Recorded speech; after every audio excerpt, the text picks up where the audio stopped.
ವೀಕ್ಷಕರೇ ನಮಸ್ಕಾರ. ಚಕಡಿ ರಸ್ತೆ ಹೆಸರಿನಲ್ಲಿ ನಡೆಯುತ್ತಿರುವ ಅಕ್ರಮ ಏನು? ತನಿಖೆಗೆ ಆಗ್ರಹ. ಮಾಜಿ ಸಚಿವ ಶಂಕರ್ ಪಾಟೀಲ್ ಮುನೇನಕೊಪ್ಪ.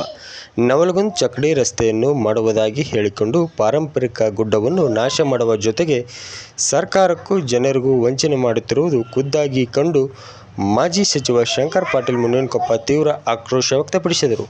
ನವಲಗುಂದ ನಗರದ ಅಭಿವೃದ್ಧಿ ಮತ್ತು ಚಕಡಿ ರಸ್ತೆ ಮಾಡುವ ನೆಪದಲ್ಲಿ ಕಾನೂನು ಉಲ್ಲಂಘನೆ ಮಾಡಿ ಪಾರಂಪರಿಕ ಗುಡ್ಡವನ್ನು ಅಗೆದು ಮಣ್ಣು ಕಳ್ಳತನ ಮಾಡಲಾಗುತ್ತಿದೆ. ಅಧಿಕಾರಿಗಳು ಕಣ್ಣುಮುಚ್ಚಿ ಕುಳಿತಿದ್ದಾರೆ ಎಂದು ಪ್ರಶ್ನಿಸಿದರು. ಗಣಿ ಮತ್ತು ಭೂವಿಜ್ಞಾನ ಇಲಾಖೆಯ ಅಧಿಕಾರಿಗಳು ಸೇರಿದಂತೆ ಸಂಬಂಧಿಸಿದ ಅಧಿಕಾರಿಗಳಿಗೆ ಅಕ್ರಮವಾಗಿ ಮಣ್ಣು ಬಗೆಯುತ್ತಿರುವ ಸ್ಥಳದಲ್ಲಿ ನಿಂತು ತರಾಟೆಗೆ ತೆಗೆದುಕೊಂಡರು. ತದನಂತರ ಮಾತನಾಡಿದ ಮಾಜಿ ಸಚಿವ ಶಂಕರ್ ಪಾಟೀಲ್ ಮುನೇನಕೊಪ್ಪ ಅವರು, ಸರ್ಕಾರದ ನೀತಿ ನಿಯಮಗಳನ್ನು ಮೀರಿ ಕಾನೂನು ಬಾಹಿರವಾಗಿ ಗುಡ್ಡದ ಮಣ್ಣನ್ನು ತೆಗೆಯಲಾಗುತ್ತಿದೆ. ಚಕಡಿ ದಾರಿಯ ನೆಪದಲ್ಲಿ ಮಣ್ಣು ತೆಗೆಯುತ್ತಿದ್ದರೂ ಅಧಿಕಾರಿಗಳು ಸುಮ್ಮನೆ ಕುಳಿತಿರುವುದನ್ನು ನೋಡಿದರೆ ಅಧಿಕಾರಿಗಳು ಇದರಲ್ಲಿ ಶಾಮೀಲಾಗಿದ್ದಾರೆ.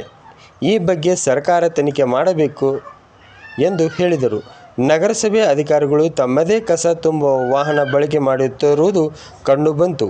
ವರದಿ ಶರೀಫ್, ಕನ್ನಡ ನಾಡು ಸುದ್ದಿ.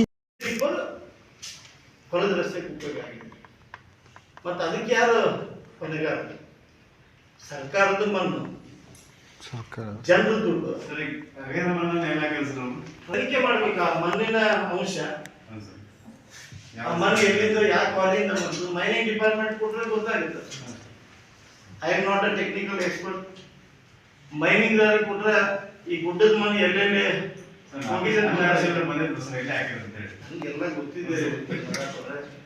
ಆದ್ರೆ ನಾನು ಯಾವಾಗ ಎಲ್ಲೆಲ್ಲಿ ಏನ್ ಕೊಡ್ಬೇಕಂತ ಈಗ ತನಿಖೆ ಮಾಡಿದ್ರೆ ನಾ ಈಗ ಕೊಟ್ಟಲ್ಲಿ ಫೇಲ್ ಆಗುತ್ತೆ. ನಾನು ಮುಟ್ಟಿದ ಮ್ಯಾಗ ಅದಕ್ಕೆ ಪರಿಪೂರ್ಣ ಆಗ್ಬೇಕಲ್ಲ.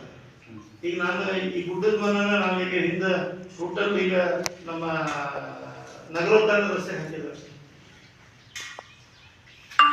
ಈ ಸರ್ಕಾರದ ಕೆಲಸಕ್ಕೆ ಎಮರ್ಜೆನ್ಸಿ ಎಲ್ಲಿ ಬಳಕೆ ಮಾಡ್ಕೊಂಡ್ರೆ ನಮ್ಗೆ ಹೇಳಿ ಅವರು